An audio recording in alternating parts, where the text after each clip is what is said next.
अगर आप दिल्ली एनसीआर से हैं, it's very very good news for you, क्योंकि आप हमारे बैचेज ज्वाइन कर सकते हैं। बेस्ट फैकल्टी मैथमेटिक्स साइंस तो मैं खुद ही डील करता हूं, और यहां से आपको वीकली टेस्ट, मंथली टेस्ट, साथ में आपका इंडिविजुअल काउंसलिंग होता है, जिसमें छोटी से छोटी चीजों के बारे में ध्यान दिया जाता है, बहुत बारीकी पे ध्यान दिया जाता है। हेलो बच्चों, कैसे हैं आप लोग? उम्मीद करते हैं बहुत अच्छे होंगे, बहुत अच्छी आपकी पढ़ाई भी चल रही होगी, और आपकी स्टडी को और बेटर करने के लिए जो मैं कर सकता हूँ वो हाजिर है।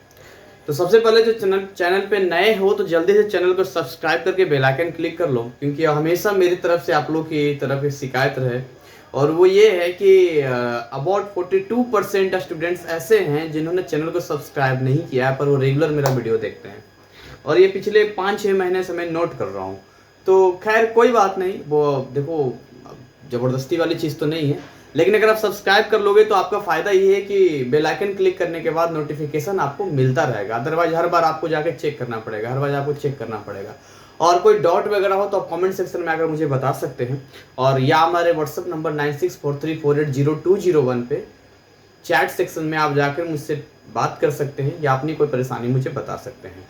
दिल्ली एनसीआर में है तो सीधा मेरे कोचिंग सेंटर को ज्वाइन कर सकते हैं। तो आज जो है आपके बहुत पहले भी कई महीनों से आ रहा था रिक्वेस्ट, लेटेस्ट भी आएगी, तो कोलाइड पे ना एक वीडियो बनाया जाए, कोलाइड चैप्टर कंप्लीट करवाया जाए। देखिए कोलाइड मैं इसलिए नहीं कर रहा था कि 9th में भी कोलाइड पढ़ना है, तो मुझे लगा कि हो सकता है छोटा सा इजी, बहुत इजी चैप्टर है, तो मुझे लगा आप लोग हैंडल कर लोगे। फिर मुझे लगा कि नहीं, चलो अब छोटा चैप्टर है, कर ही देते हैं इसको। तो आज हम चैप्टर 8 कोलाइड्स पे बात करेंगे, और कुछ बेसिक चीज़ों के साथ इसको हम शुरुआत करेंगे और इसको हम एंड अप करेंगे। देखिए हो सकता है कि इसका 2 पार्ट बने, बट कोई नहीं, आपको सीखना बहुत ज़रूरी है, सीखने से आपका उद्देश्य होना चाहिए। कितने पार्ट हैं वो तो मैं भी बहुत लंबा नहीं ले जाऊंगा, लेकिन सीखने का उद्देश्य होना चाहिए। कोलाइड होता क्या है, पहले ये समझते हैं। जो वर्ड आ रहा है कोलाइड, इसका मतलब है क्या, क्या होता है कोलाइड, तो इसको बेसिक आपको जानना पड़ेगा। और अगर मैं आपको बेसिक बताऊं तो एक चीज आपको क्लियर करना पड़ेगा कि जो आपका मैटर होता है ना, तो वो 2 तरीके का होता है। अगर केमिकली आप बात करते हैं तो एक तो वो आपका होता है प्योर, एक होता है इम्प्योर। अगर मैं स्ट्रक्चर आपको क्लियर करूं तो ये जो आपका मैटर होता है, क्लियर ध्यान समझना है इसको। मैटर क्या होता है, तो मैटर होता है anything which occupies space and has मास, कोई भी चीज जिसके पास क्या होता है, अपना द्रव्यमान होता है, मतलब अपना मास होता है। जैसे हम सब मैटर में आते हैं, हम सब मैटर में ही आते हैं, क्योंकि अपना मास भी है हम लोग के पास में, और हम स्पेस भी लेते हैं। मास और वॉल्यूम दोनों होना चाहिए। मैटर में मास भी होता है और साथ में वॉल्यूम भी होता है, तो हम इसको मैटर करते हैं, बाय डेफिनेशन है। फॉर एग्जाम्पल एनीथिंग, कुछ भी आप ले लो, फॉर एग्जाम्पल आप अपनी बुक्स ले लो, है नहीं, इवन पेन ले लो, कुछ भी जितनी चीजें दिख रही सारे के सारे मैटर ही मैटर आते हैं। तो इस मैटर को ना जब हम बात करते हैं तो 2 तरीके, एक तो होता है फिजिकल प्रॉपर्टी, जो होता है केमिकली। 2 क्लासिफिकेशन 2 तरीके से किया गया है। तो देखिए सारी चीजें मैं क्लियर ही कर देता हूं आपको, पूरा ही निचोड़ हो जाएगा। ये हो गया आपका फिजिकल क्लासिफिकेशन। कैसा हो गया ये, इधर हो गया मैं लिखता हूं फिजिकल क्लासिफिकेशन, और इधर जो मैं लिखता हूं वो लिखता हूं केमिकल क्लासिफिकेशन। हेलो, कैसा मैं लिखता हूं, केमिकल क्लासिफिकेशन। ये कोलाइड इन्हीं में से आएगा, ये जो कोलाइड है इन्हीं में से आएगा। तो अगर आप फिजिकल क्लासिफिकेशन की बात करते हैं तो ये तो आपने पढ़ ही रखा है। क्या क्या पढ़ रखा है, सॉलिड के बारे में, लिक्विड के बारे में, और किसके बारे में, गैस के बारे में। तो सॉलिड का अलग चैप्टर अब आपका उसमें नहीं है, कट गया है चैप्टर, टीएमए में चला गया है। लेकिन लिक्विड स्टेट, गैस स्टेट तो आपको पढ़ना ही पढ़ना है, ठीक है, कि आपने पढ़ लिया है। अब केमिकल पे आते हैं, तो केमिकल पे जब हम लोग आते हैं, इस तरह से केमिकल पे आते हैं, तो केमिकल में 2 कैटेगरी बढ़ती है। कितनी कैटेगरी बढ़ती है बच्चों, 2 कैटेगरी बढ़ती है। एक होता है प्योर सब्सटेंस और एक होता है इम्प्योर सब्सटेंस। क्या बोलते हैं, इम्प्योर सब्सटेंस। ये जो आपका इम्प्योर सब्सटेंस, इसको हम लोग मिक्सचर के नाम से भी जानते हैं, या इसको हम लोग क्या कहते हैं, मिक्सचर कहते हैं। ठीक है, मैं आपको पूरा चार्ट ही क्लियर कर दे रहा हूं, जिससे कि आपके माइंड में पूरी चीजें क्लियर हो जाए। प्योर सब्सटेंस में जब आप आते हैं तो आपको इसमें क्या पढ़ना होता है, आपको इसमें पढ़ना होता है, देखिए ध्यान से, एलिमेंट के बारे में पढ़ना होता है और कंपाउंड के बारे में पढ़ना होता है। ठीक है, एलिमेंट और कंपाउंड के बारे में पढ़ना होता है। फिर एलिमेंट में जब आते हैं तो फिर यहाँ फर्दर क्लासीफाई आप कर देते हैं, किसमें, मेटल हो गया, नॉन मेटल हो गया और मेटलॉइड्स हो गया। ये तो एलिमेंट्स में आपका बढ़ गया। कंपाउंड में आते हैं तो कंपाउंड में क्या होता है, वेल ट्रेंड होता है। फॉर एग्जांपल आप कंपाउंड कैसे बनाते हैं, एलिमेंट से ही बनाते हैं, जैसे H2O हो गया या CO2 हो गया, H2SO4 हो गया, ये सब क्या है, ये सारे कंपाउंड में आते हैं। तो क्या ये सब हम देखो केमिस्ट्री क्या है, एक दूसरे से जुड़ा हुआ है ना, तो सब तो हम पढ़ ही लिया है हमने, HNO3 जितना सारे कंपाउंड में है। लेकिन जब हम बात करते हैं इम्प्योर सब्सटेंस की, मिक्सचर की बात करते हैं, तो यहां से मैं आपको हाईलाइट करने के लिए ब्लू मार्कर से दिखाता हूं। ये फिर जो है दो तरीके का होता है मिक्सर, क्योंकि इसमें क्या है कि जब इसका कंपोजिशन पार्टिकल होता है, कोई ऐसा नहीं सा कंपोजिशन पार्टिकल है कि भाई इसका जो है कोई रेशियो फिक्स होना चाहिए। आप घर में मिक्सर खाते हैं तो मिक्स कर देते हैं सिंपली। तो एक होता है होमोजेनियस, होमोजेनियस मिक्सचर होता है, और एक होता है हेट्रोजेनियस मिक्सचर। आप समझिए मेरी बात ध्यान से। तो होमोजेनियस और हेट्रोजेनियस क्या है, इसमें भी आप पढ़ चुके हैं, ये भी मैं आपको पढ़ा चुका हूं कि होमोजेनियस मिक्सचर क्या होता है, हेट्रोजेनियस मिक्सचर क्या होता है। मैं इसको एग्जांपल देता हूं समझाने के लिए आपको। देखिए, जैसे कि आप शुगर ले लें और प्लस वाटर ले लें, तो ये जो शुगर है वो वाटर में पूरी तरह डिजोल्व हो जाएगा। जब ये शुगर वाटर में पूरी तरह डिजोल्व हो जाएगा, मतलब पानी में चीनी दिखेगा ही नहीं, तो इसको हम लोग बोलते हैं होमोजेनियस मिक्सचर। लेकिन यहीं पर अगर आप एक एग्जांपल आप ले लें, यहीं पर एक एग्जांपल ले लेते हैं, इसमें मैं ले लेता हूं, समझ कीजिए मैं सैंड ले लेता हूं, सैंड ले लेता हूं या सॉइल ले लेता हूं, मिट्टी ले लेता हूं, सॉइल ले लेता हूं प्लस वाटर कर देता हूं, तो यहां पर ये पूरी तरीके से दिखेगा कि ये पानी में मिट्टी घुला हुआ है, तो उसको हम लोग बोलेंगे हेट्रोजेनियस मिक्सचर के नाम से जानेंगे। तो ये जो होमोजेनियस मिक्सचर होता है और हेट्रोजेनियस मिक्सचर होता है, इसमें फर्दर क्लासिफाइड हम लोग करते हैं। तो होमोजेनियस मिक्सचर के रिकॉर्डिंग सॉल्यूशन पढ़ना होता है, हमें क्या पढ़ना होता है, सॉल्यूशन होता है। सॉल्यूशन के जो पार्टिकल्स जितने भी होते हैं, जैसे शरबत आप घर में बनाते हैं या आप कोई भी चीज जिसको आप आराम से डिजोल्व कर देते हैं, पूरी तरह वो मिल जाता है, वो सॉल्यूशन में आता है। और जो हेट्रोजेनियस मिक्सचर होता है, ये इसके अंदर दो चीजें हमें पढ़नी होती है, इसके अंदर दो चीजें पढ़नी होती है। एक तो कोलाइड पढ़ना होता है, यानी एक कोलाइड होता है, एक सस्पेंशन होता है। क्या होता है, सस्पेंशन, एक सस्पेंशन होता है। यहाँ पे ये दो चीजें पढ़नी होती है, उसके अकॉर्डिंग अगर हम जाते हैं तो। और इधर मैं सस्पेंशन को लिख देता हूं, नहीं दिख रहा होगा तो।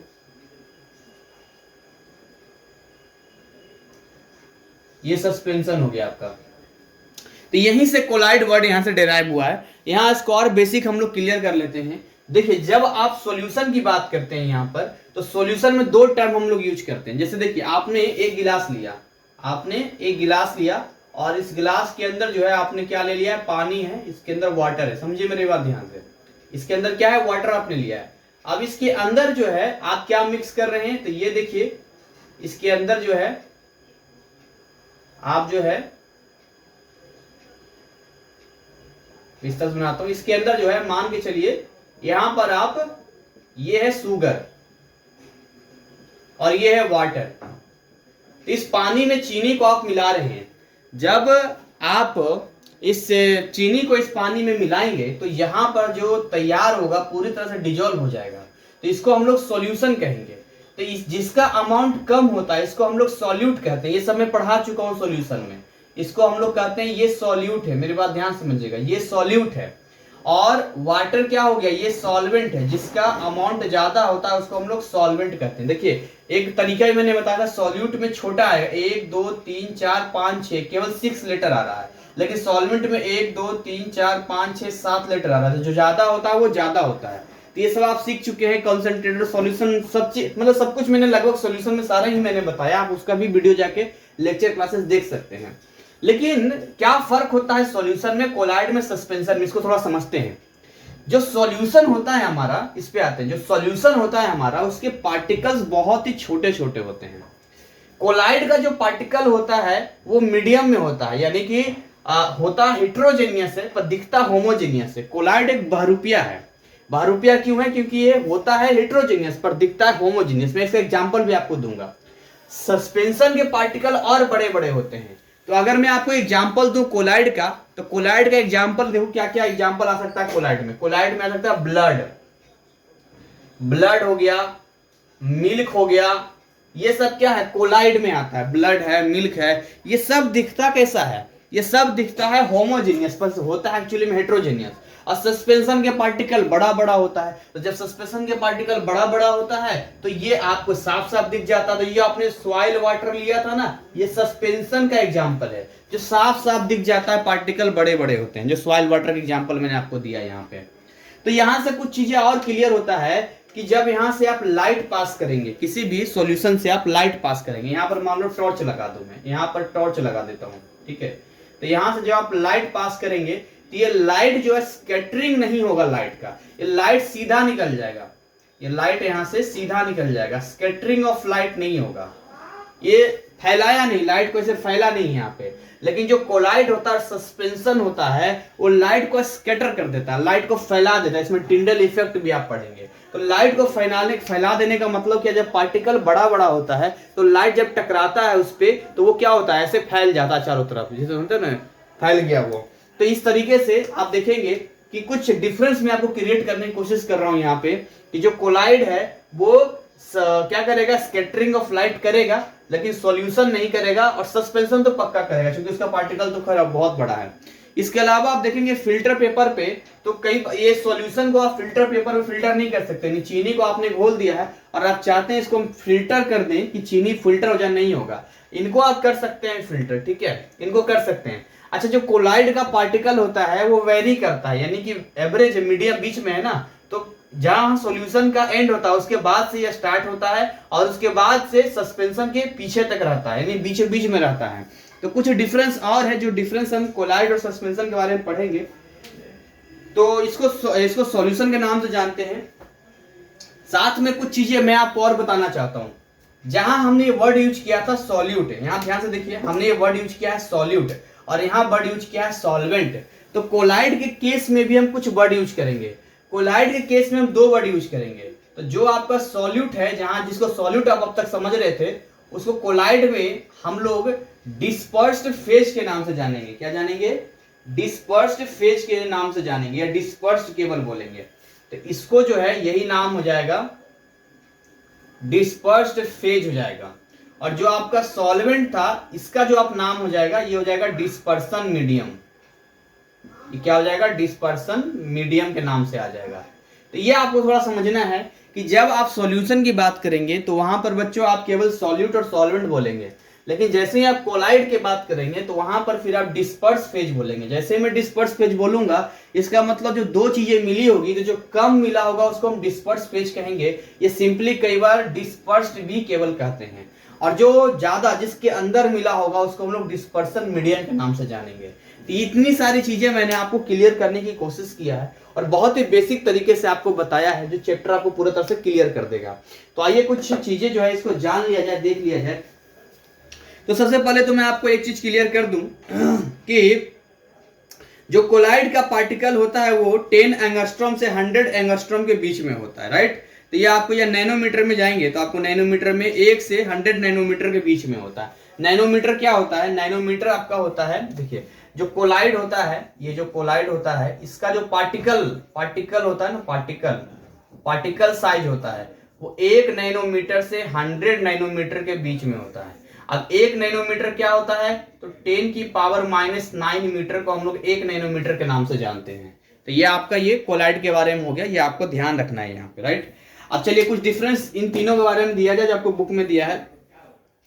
तो भाई इस डिफरेंस के अकॉर्डिंग जो है अभी आपको स्क्रीन पे आ जाएगा। तो उससे पहले क्लियर कर दूं, जो सॉल्यूशन है उसको ट्रू सॉल्यूशन के नाम से भी जानते हैं।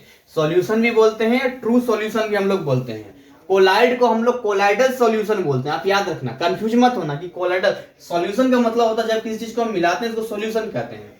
तो अब जो सॉल्यूशन लिखा है यहाँ पे, ये जो सॉल्यूशन आपका बना है, इसको हम लोग क्या बोल सकते हैं? ट्रू सॉल्यूशन भी बोल सकते हैं। इसको हम क्या बोल सकते हैं? ट्रू सॉल्यूशन, है नहीं, ट्रू सॉल्यूशन के नाम से भी आएगा। इसको हम बोलेंगे कोलाइडल सॉल्यूशन, और उसको बोलेंगे सस्पेंशन को केवल सस्पेंशन ही बोलते हैं। तो आइए कुछ चीजें जान लिया जाए। तो स्क्रीन पर अभी आपको दिखने वाला है और एक एक पॉइंट हम क्लियर करेंगे। तो आपको स्क्रीन पर दिखाया जाए और इसमें आप देखेंगे सबसे पहले प्रॉपर्टी है, ट्रू सॉल्यूशन है, कोलाइडल सॉल्यूशन है और सस्पेंशन है, राइट। तो इसमें आप देखिए, आपको दिख रहा होगा कि इसमें सबसे पहला है प्रॉपर्टी में साइज ऑफ पार्टिकल्स। तो साइज ऑफ पार्टिकल्स में बच्चों आप देखेंगे ट्रू सॉल्यूशन का होता है लेस देन 1 नैनोमीटर, यानी 1 नैनोमीटर से कम है। लेकिन आप कोलाइडल सॉल्यूशन का देखेंगे तो ये लिखा है बिटवीन 1 नैनोमीटर एंड 100 नैनोमीटर। तो ये 1 से 100 नैनोमीटर के बीच में है, जबकि सस्पेंशन होता है ग्रेटर देन 100 नैनोमीटर, राइट। आगे बात करते हैं सेकंड, विजिबिलिटी ऑफ पार्टिकल्स की बात करते हैं हम लोग। तो जब हम बात करते हैं when we talk about visibility of particles, then what do you mean? Particles उसमें दिखेगा कि नहीं दिखेगा, विजिबल होगा कि विजिबल नहीं होगा। तो यहां पर दिया है कि भाई particles are invisible to naked eyes and in microscope. तो सॉल्यूशन में आप नहीं देख पाएंगे क्योंकि बहुत छोटा होता है, लेकिन कोलाइडल सॉल्यूशन में particles are invisible to naked eyes but can be viewed with the microscope. क्योंकि कोलाइडल का भी छोटा ही होता है, ठीक है, सस्पेंशन से कम होता है, लेकिन है तो नैनोमीटर में ही, बड़ा तो उतना है नहीं। तो यहां भी पार्टिकल को आप नहीं देख सकते अपनी खुली आंखों से। हाँ, माइक्रोस्कोप से आप ट्रू सॉल्यूशन का भी देख सकते हैं और कोलाइडल सॉल्यूशन का भी देख सकते हैं। आगे अगर हम बात करते हैं सस्पेंशन की, तो particles are visible to naked eyes, particles आप बड़े आराम से देख सकते हैं। अच्छा, नेक्स्ट थर्ड वाला अगर बात करते हैं separation of solute and solvent की अगर बात करते हैं, अगर आप सेपरेशन करते हैं तो देखिए यहां पर ट्रू सॉल्यूशन में आप सेपरेट नहीं कर पाएंगे, can not be separated by filtration, filtration काम नहीं करेगा। और दूसरा अगर हम बात करते हैं आपको कोलाइडल सॉल्यूशन का, तो can be separated by ultra filtration. हाँ, अगर आपके पास अल्ट्रा फिल्ट्रेशन है तब आप यहां पर आप कर सकते हैं, क्योंकि एक आपके पास चांस है कि कोलाइडल सॉल्यूशन का जो पार्टिकल साइज होता है वो ट्रू सॉल्यूशन से थोड़ा ज्यादा होता है। और सेपरेशन सस्पेंशन का क्या कहना, can be separated by ordinary filtration से भी आप फिल्टर करेंगे। एक गिलास पानी लेंगे, उसमें मिट्टी घोल के उसको किसी भी सूती कपड़े से फिल्टर करेंगे, मिट्टी छन जाएगी और आपका पानी बाहर आ जाएगा। तो ये तो ऑर्डिनरी फिल्ट्रेशन से भी आप कर सकते हैं। चौथा बात कर सकते हैं फिल्टरेबिलिटी की बात करते हैं। तो अगर फिल्टर पेपर आता है, फिल्टर पेपर अगर आप लगाएंगे तो लिखा है pass through filter paper and animal membrane. तो दो चीजें हैं, एक वर्ड आया है फिल्टर पेपर, तो फिल्टर पेपर से सॉल्यूशन आप चीनी घोल के शरबत को डालेंगे तो सीधा पार हो जाएगा, चीनी नहीं छनेगा उसमें। और एनिमल मेम्ब्रेन का मतलब है कि जो हमारा टिश्यूज होता है, जो हमारा सेल होता है, सेल का अपना एक सेल मेम्ब्रेन होता है, तो उसी को हम लोग मेम्ब्रेन के नाम से जानते हैं। तो वहां से भी ये पास हो जाता है। तो वहां भी देखते हैं आइसोटोनिक, हाइपरटोनिक और हाइपोटोनिक, वहां भी पढ़ना होता है, उसमें भी ऑस्मोसिस होता है, डिफ्यूजन होता है, बायोलॉजी का ये टर्म है। और इसमें अगर बात करते हैं कोलाइडल सॉल्यूशन की, तो कोलाइडल सॉल्यूशन में क्या है, pass through filter paper but not through animal membrane. आप फिल्टर पेपर से भी पास हो जाएगा, ये भी फिल्टर आप नहीं कर पाएंगे इसको, लेकिन एनिमल मेम्ब्रेन जो होता है, जो एनिमल मेम्ब्रेन होता है उसमें नहीं जा पाएगा। मैंने बोला था फिल्टर भी हो सकता है, मैंने शुरू में बोला था, वो मैंने उस कंडीशन में बोला था जब इस कोलाइडल पार्टिकल्स का साइज मतलब सस्पेंशन के नियरेस्ट में होगा। तो कुछ एक्सेप्शन कुछ ऐसा होता है जहां पर हम कर सकते हैं, लेकिन इसको आप ऐसे सोचिए कि आप फिल्टर पेपर से पास हो जाएगा, फिल्टर नहीं होगा। और यहां पर क्या लिखा है, यहां पर सस्पेंशन में do not pass through ordinary filter paper और एनिमल मेम्ब्रेन। तो कोई भी आप देखेंगे, कोई भी आप ऑर्डिनरी फिल्टर पेपर लेंगे या कोई भी लेंगे तो ये पास नहीं होने देगा, उसको फिल्टर कर देगा। तो ये जो आपने कोलाइडल सॉल्यूशन में देख रहे हैं, कोलाइडल सॉल्यूशन में जो एनिमल मेम्ब्रेन है वो फिल्टर कर दे रहा है, मतलब उसको रोक दे रहा है। तो इसीलिए कई बार हम बोल देते हैं कि जो ये फिल्टर भी करता है, लेकिन नॉर्मली इसको आप अगर एनिमल मेम्ब्रेन हटा देंगे तो नॉर्मल तो फिल्टर पेपर से पास हो जाएगा, फिल्टर नहीं करेगा ये। फिफ्थ हम लोग बात करते हैं डिफ्यूजन। डिफ्यूजन क्या होता है, डिफ्यूजन मतलब होता है जब दो चीजें आपस में बड़ी जल्दी मिल जाती है, जैसे आपने इंक लिया एक गिलास में डाल दिया तो बहुत जल्दी वो मतलब वो डिफ्यूज हो गया, मतलब मिल गया पूरा, उसको डिफ्यूजन कहते हैं। कहीं गैस लीक होता है पूरा हवा में डिफ्यूज हो जाता है, उसी को डिफ्यूजन कहते हैं। तो सॉल्यूशन में डिफ्यूजन जो है डिफ्यूज क्विकली, बहुत जल्दी डिफ्यूजन होगा। जबकि अगर आप कोलाइडल सॉल्यूशन की बात करते हैं तो डिफ्यूज स्लोली, इसका डिफ्यूजन जो है काफी स्लो होगा। और इसका सस्पेंशन में कोई डू नॉट डिफ्यूज नहीं होगा ये। 6 बात करते हैं सेटलिंग ऑफ पार्टिकल्स। तो भाई जो पार्टिकल्स नीचे जाके जो बोलते हैं गद्दी में तली में जाके बैठ गया है नीचे, तो सेटलिंग ऑफ पार्टिकल्स की बात करते हैं तो do not settle down on keeping. ये जो है नीचे सेटल्ड नहीं होगा सॉल्यूशन, क्योंकि ऑलरेडी क्या है, ये डिजॉल्व हो चुका है, घुल चुका है पानी के अंदर। और अगर आप बात करते हैं कोलाइडल सॉल्यूशन की, तो can be made be settle down by centrifugation. तो देखिए इसको सेटल किया जा सकता है, लेकिन सेंट्रीफ्यूगेशन का बेस्ट एग्जांपल मैं बताता हूँ। आपने देखा होगा कृष्ण भगवान का, जब बाल्यावस्था में जो दिखाया जाता है, जिसमें माखन चोर या बचपन में माखन वगैरह वो खाते थे, तो वो क्या दिखाया जाता है उसमें, जो या घर में पहले भी होता था, दूध जो होता है उसमें मलाई निकालने के लिए बीच में एक लकड़ी होता है, उसको रस्से से या किसी मतलब धागे से उसको क्या करते हैं, चारों तरफ से घुमाते हैं बार बार, उसी प्रोसेस को सेंट्रीफ्यूगेशन कहते हैं। जो बीच में घूमता है जब वो चारों तरफ, तो वहाँ बीच में मलाई आ जाता है। या दाल घोटनी होता है, उससे आपने कभी देखा होगा या कभी खुद किया होगा। दाल घोटनी लकड़ी का होता है, जो बीच में ऐसे करके दाल घोटा जाता है, जिससे दाल के बड़े बड़े पार्टिकल तोड़ा जा सके। तो ये सेंट्रीफ्यूगेशन जब आप करेंगे तो सेटल डाउन हो जाता है। और सेपरेट जो सस्पेंशन है आपका, तो सस्पेंशन क्या होगा, settle down on their on under gravity. तो पार्टिकल्स बड़े हैं तो ऑटोमेटिक नीचे जाके बैठ जाएंगे। सेवेंथ हम लोग बात करते हैं नेचर एंड स्टेबिलिटी की बात करते हैं। तो जब आप नेचर एंड स्टेबिलिटी की बात करते हैं तो ये क्या होता है, होमोजेनियस एंड स्टेबल होता है। तो आपको पहले ही मैंने क्लियर कर दिया था कि ट्रू सॉल्यूशन जो है होमोजेनियस में आता है, और ये जो कोलाइडल होता है वो हेट्रोजेनियस होता है और अनस्टेबल होता है। और सस्पेंशन हेट्रोजेनियस होता है और स्टेबल होता है। तो आपको ये समझना पड़ेगा कि सस्पेंशन बड़ा पार्टिकल है तो वो स्टेबल है वहां पर, लेकिन ये जो आपका कोलाइडल है ये कैसा है, तो कोलाइडल अनस्टेबल है। आप कहेंगे सर कोलाइडल क्यों अनस्टेबल है, तो मैं आपको क्लियर कर दूं कोलाइडल क्यों अनस्टेबल है। आपने मिडिल क्लास को देखा है क्या, एक होता है गरीब आदमी, गरीब आदमी के पास कुछ नहीं होता था, कुछ नहीं होता था, आराम से सुकून से कमाता है, खाता है और रहता है। एक होता है अमीर आदमी, जिसके पास इतना ज्यादा होता है, इतना कुछ होता है उसके पास कि कोई दिक्कत ही नहीं होती है, ब्रांडेड कपड़े पहने चाहे जैसे पहने, गरीब फटा हुआ पहनेगा तब भी चलेगा। लेकिन जो मिडिल क्लास होता है वो सैंडविच के अंदर जो बीच में फंसा हुआ होता है ना, जो बर्गर के बीच में आप डाल के खाते हो, वही हाल होता है मिडिल क्लास फैमिली का। तो ऐसे ही कोलाइडल होता है। अब कोलाइडल दिखना तो चाहता है होमोजेनियस, लेकिन होता है हेट्रोजेनियस। जैसे मिडिल क्लास फैमिली दिखना चाहता है हम तो बहुत अमीर हैं, हम तो बहुत अमीर हैं, उनकी सादगी उनके पास आपको बहुत कम लोगों के पास दिखेगी, बट फैशनेबल में काफी आगे होंगे, दिखाने में काफी आगे होंगे, और यूं दिखाएंगे है मैं तो बहुत अमीर आदमी है। तो वही मतलब अपने कल्चर, अपनी सभ्यता, अपने हर चीज को वो दरकिनार कर देंगे और आप दिखाएंगे हम बहुत ज्यादा हैं। लेकिन जो सबसे अमीर आदमी होता है, आप अंबानी को कभी देखेंगे तो उनकी लड़की की शादी हुई है तो बिल्कुल संस्कृति से हुई है, बिल्कुल कभी एक पैसा भी उनकी चीजें नहीं रही। कहते हैं ना कि पूत कपूत तो क्यों धन संचय, और पूत सपूत तो क्यों धन संचय। जो असली संपत्ति होती है वो बच्चे असली संपत्ति। आपके पास बहुत संपत्ति है, लेकिन आपने अपने बच्चे को संस्कार नहीं दिया, अपने बच्चे को ज्ञान नहीं दिया, तो सब बर्बाद कर देगा। तो हमारे सर कहते थे पूत कपूत तो क्यों धन संचय, बेटा कपूत है, बेकार है तो बर्बाद कर देगा, क्यों जमा कर रहे हो। और पूत सपूत तो क्यों धन संचय, बेटा अगर अच्छा है तो बना लेगा। तो ये चीजें हैं, हालांकि धन जमा करना चाहिए, ये बिना धन के बिना पैसे के कहां कुछ होता है, लेकिन फिर भी। तो मैं क्या कर रहा था, मिडिल क्लास के बारे में कोलाइडल से थोड़ा तुलना कर रहा था। तो वैसे ही कोलाइडल जो है दिखना चाहता है होमोजेनियस पर होता है हेट्रोजेनियस, राइट। अब अंदर की बात क्या है कि जो सस्पेंशन है, सस्पेंशन का पार्टिकल बड़ा बड़ा होता है, तो बड़ा बड़ा हेट्रोजेनियस है, फिर भी वो स्टेबल होता है। लेकिन और ये सॉल्यूशन है वो भी स्टेबल होता है क्योंकि छोटा छोटा पार्टिकल्स है। लेकिन कोलाइडल का प्रॉब्लम क्या है कि वो अनस्टेबल होता है। तो ये आप ध्यान रखना, कोलाइडल अनस्टेबल होता है। वो मिडिल क्लास की तरह, मिडिल क्लास हमेशा अनस्टेबल रहेगा, अंदर से वो खोखला होता है। मिडिल क्लास जो है अंदर से खोखला होता है, हाँ फालतू के खर्चे वो कर देगा जरूर, और वही मिडिल क्लास ऊपर तक जाता है जो अपने सेविंग्स को सही जगह इस्तेमाल करता है। वरना ये लोग तो बस अरे नई मूवी रिलीज हुई है, चल बढ़िया से है, पॉपकॉर्न ले रहा, तो खैर मूवी बंद है, बद्दुआएं लग गई सबकी। मैं एक बार गया था पॉपकॉर्न कर, मैंने क्या लूट रहे हैं ये। अब पता नहीं मेरी बद्दुआ तो नहीं लगी है, लेकिन बहुत लोगों की बद्दुआ लगी है। खैर देखते आगे क्या होता है। तो यहाँ पर क्या है कि कोलाइडल में दो बात याद रखनी है, हेट्रोजेनियस है और अनस्टेबल है। तो ये कुछ चीजें हैं जो मैंने आपको यहाँ पर बताई और समझाई है। बाकी और भी बहुत सारी चीजें हैं जो मैं आपको बताऊंगा। तो जो दो चीज मैंने आपको बताई थी, यहाँ पर डिस्पर्स फेज बताया था, डिस्पर्सन मीडियम बताया था यहाँ पे।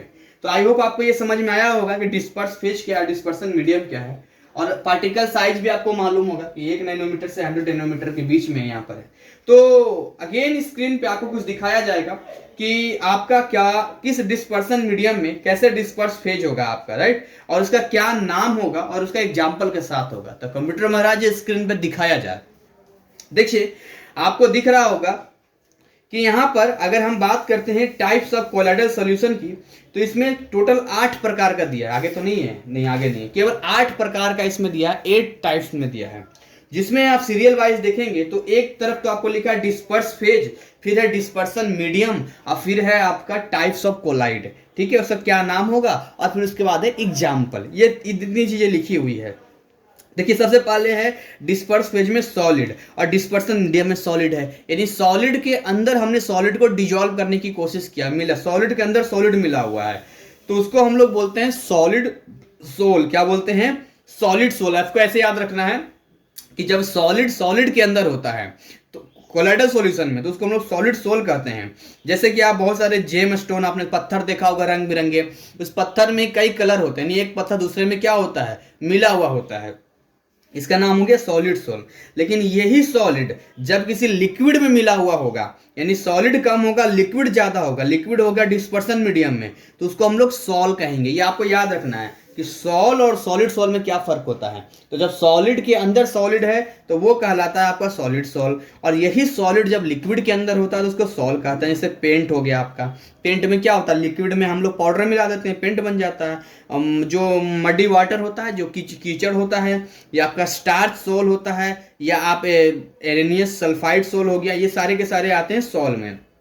तीसरा, अगर यही सॉलिड गैस में मिला हो तो इसको एरोसोल कहते हैं। अच्छा, एरोसोल से आप एरोप्लेन से याद रखना, एरो मतलब होता है गैसियस में, जब हवा में कोई चीज होती है इसको एरो से बोलते हैं, तो AER एरो, उसी से एरोप्लेन बना। तो यहाँ याद रखना सॉलिड सोल, सोल और एरोसोल। तो एरोसोल तो तब हो गया जब गैस ही गैस है और उस गैस के अंदर सॉलिड मिला हुआ है, तो उसको हम बोलेंगे एरोसोल। जब लिक्विड के अंदर सॉलिड मिला उसको बोलेंगे सॉल, और जब सॉलिड के अंदर सॉलिड मिला तो उसको बोलेंगे सॉलिड सॉल। तो जब एरोसोल की हम बात करते हैं तो स्मोक हो गया, डस्ट इन एयर हो गया, हवा में गंदगी हो गया आपका, स्मोक हो गया, धुआं हो गया आपका। तो क्या होता है? ये पार्टिकल्स जो होते हैं ना, कि बोलते हैं भाई लेड की मात्रा हवा में है, बाहर क्या होता है? आपके अंदर जाकर प्रॉब्लम क्रिएट करेगा। तो हवा में क्या है? घुला हुआ है ये।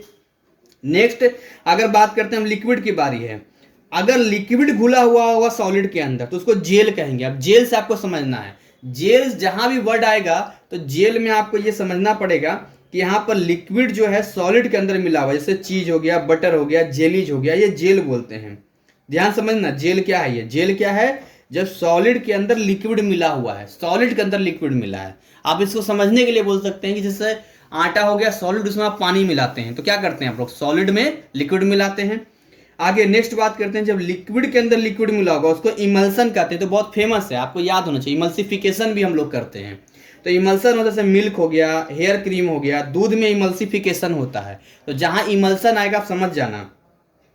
देखिए अगेन फिर से आ गया है एरोसोल, फिर से आ गया है, यानी गैस के अंदर अगर लिक्विड भी मिला होगा तब भी उसको एरोसोल ही कहेंगे। मतलब एरोसोल का मतलब होता है कि गैस के अंदर या तो सॉलिड हो या तो गैस के अंदर क्या हो? लिक्विड हो, तो उसको हम लोग एरोसोल ही बोलेंगे। जैसे फॉग हो गया, मिस्ट हो गया, क्लाउड बादल हो गया, इंसेक्टिसाइड स्प्रे जो हम लोग करते हैं, छिड़काव करते हैं खेतों में, क्या बोलते हैं उसको? कीटनाशक वगैरह जो होता है उसका।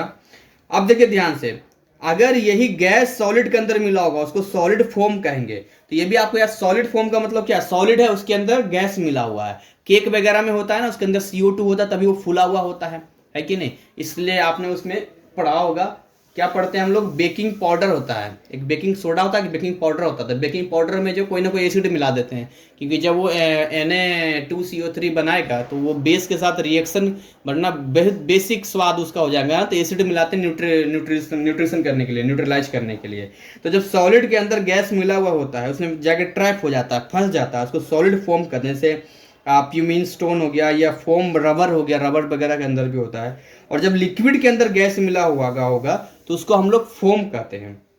क्या कहते हैं उसको? फोम कहते हैं। सिंपली फोम है, लिक्विड के अंदर गैस मिला हुआ है। जैसे सोप लेदर हो गया, विप्ड क्रीम हो गया, फ्रॉथ हो गया, तो ये सारी चीजें हमने आपको यहाँ पर क्लियर कर दिया और यहाँ पर आपको बता दिया है यहाँ पे। चलिए, तो यहाँ से आपका क्लियर हो गया होगा। साथ में कुछ चीजें मैं आपको बताता हूँ यहाँ पर जो लिखा हुआ है कि if the dispersion medium is water the sol is called hydrosol. ध्यान देना, अगर डिस्पर्सन मीडियम आप क्या लेते हैं? वाटर लेते हैं। मैं लिख देता हूं, अगर डिस्पर्सन मीडियम यहां पर आप वाटर लेते हैं तो इसको हम लोग हाइड्रोसोल के नाम से जानते हैं। किस नाम से जानते हैं? दिस इज कॉल्ड हाइड्रोसोल, ये आप ध्यान रखना, ठीक है। और डिस्पर्सन मीडियम इज एल्कोहल, तो सोल को हम लोग एल्कोसोल कहते हैं। अगर यही एल्कोहल ले लेंगे, ये ध्यान देने वाली बात है, इसको हम लोग बोलते हैं एल्कोसोल। क्या बोलते हैं बच्चों? एल्कोसोल के नाम से जानते हैं हम लोग।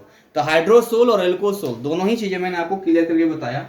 नेक्स्ट अब यहाँ से आगे आपको पढ़ना है classification of colloids based upon interaction, जिसमें आप पढ़ेंगे लियोफिलिक के बारे में और लियोफोबिक के बारे में। तो इसका मैं बता चुका हूँ, लेकिन चलिए कोई बात नहीं, ये चीजें भी हम सीखेंगे, इस चीजें भी जानेंगे। तो खैर इस पार्ट में मैं यहीं तक इस वीडियो को बाइंड अप करता हूं और यहीं तक जो है मैं इसको रखता हूं। अगले पार्ट में हम आगे जानेंगे कि कैसे इंटरेक्शन के बीच में लियोफिलिक और आगे का जो होता है क्लासिफिकेशन वो देखेंगे। और मैं उम्मीद करता हूं यहाँ तक ये चीज़ें आपको समझ में आई होगी। तो wish you all the best, मेहनत करते रहिए और हमेशा जो है मेहनत रंग लाती है।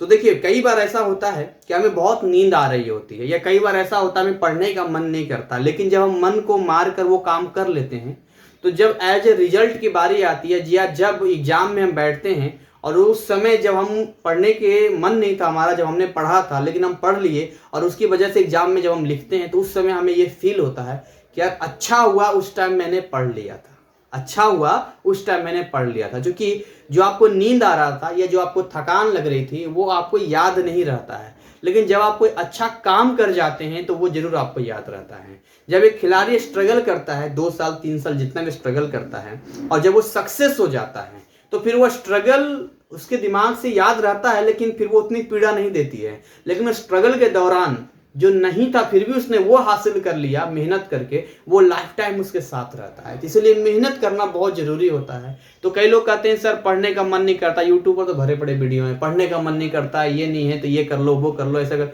मैं सीधी सी बात करता हूँ, अपनी आंखें बंद करो और अपने अंतरात्मा से पूछो, अपने दिल से पूछो, अपने दिल से पूछो कि जब साइंस का ब्रांच तुमने लिया था NIS में क्या सोच के लिया था? क्या तुम्हें नहीं मालूम था इसमें पढ़ना पड़ेगा? क्या तुम्हें नहीं मालूम था कि फिजिक्स का सिलेबस बड़ा है, केमिस्ट्री पूरा पढ़ना पड़ेगा, मैथ पढ़ना पड़ेगा? क्या तुम्हें अपने बारे में नहीं मालूम था क्या? अपने आप से पूछो, अपने आप से बात करो। अंदर से आवाज आएगी ना, उस आवाज को ध्यान से सुनो, अपने कानों में सुनो, वो आपको बताएगा कि हाँ उस समय जो तुमने बोला था हम पढ़ेंगे वो टाइम आ गया है पढ़ने का, यही वो टाइम है।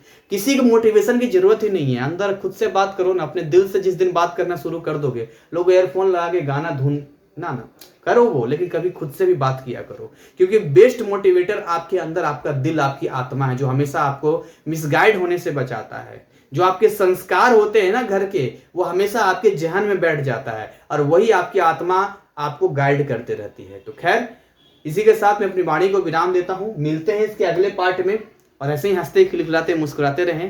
तब तक जय हिंद, जय भारत।